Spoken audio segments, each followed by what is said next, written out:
दोस्तों जय माता दी। जय माता दी। जय माँ शेरा वाली मैया की जय।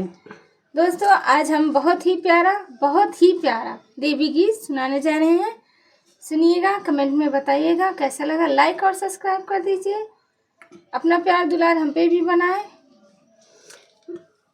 मैया तुहरे दुअरिया बड़ी भीड़, आंगन कैसे लीपब हो। मैया तुहरे दुअरिया बड़ी भीड़, आंगन कैसे लीपब हो। मैया दुआरे के पंडित डेरा, मैया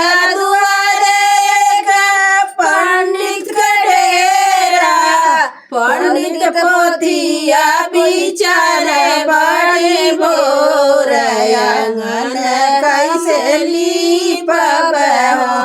पंडित पोथिया बिचार बड़े भोर, आंगन कैसे लीपब हो। मैया तुहरे दुअरिया बड़ी भीड़, आंगन कैसे लीपब हो।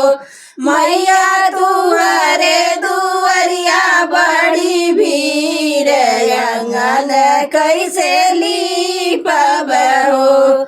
मैया दुआरे के नौआ गडेरा, मैया दुआरे के नौआ गडेरा, नौआ चौका पुराना बड़ी भोर, आंगन कैसे लीपब हो। नौआ चौका पुराना बड़ी भोर, आंगन कैसे लीपब हो। मैया तुहरे दुअरिया बड़ी भीड़, आंगन कैसे लीपब हो। मैया तुहरे दुअरिया बड़ी भीड़, आंगन कैसे लीपब हो।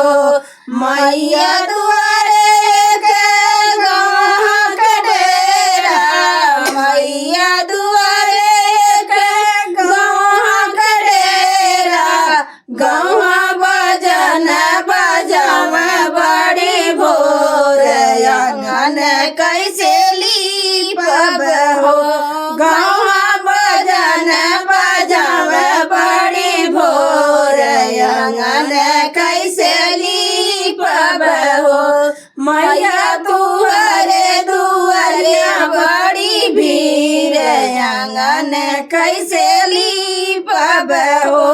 मैया तुहरे दुअरिया बड़ी भीड़, आंगन कैसे लीपब हो।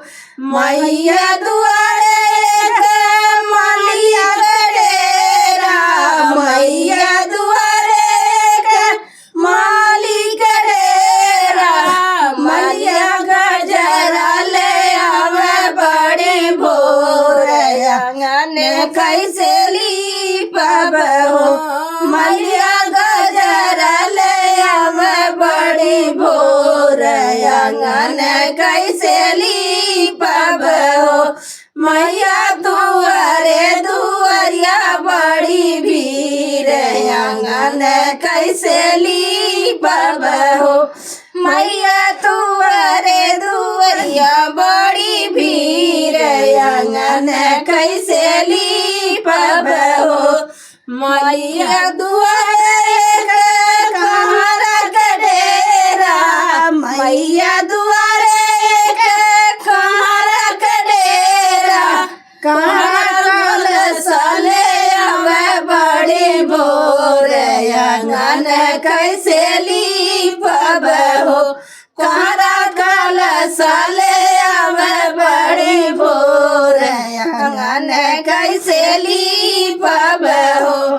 मैया तुहरे दुअरिया बड़ी भीड़, आंगन कैसे लीपब हो।